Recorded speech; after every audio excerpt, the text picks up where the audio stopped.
Қиялдаймын, үмітпенен өзімді жиялдаймын. Ғажайыпқа беріліп кете берем, сүрлеуінен өмірдің шыға алмаймын. Қараңғылық, адастырған санамды сарсан қалап, табам десем жалғанда әділдікті, шатасады шындығым таң қалдырып.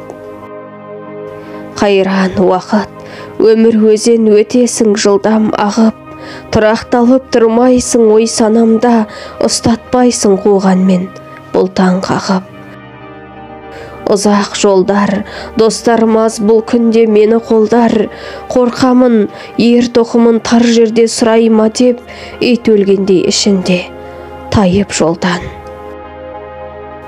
Қайран өмір, соншалықты жақын ба ажал өлім, түсінбестен бір-бірін өтеді адам, артқан менен жалғанға үміт сенім. Авторы Шорабек Төлеғұлы, оқыған Фариза Қазиқанқызы.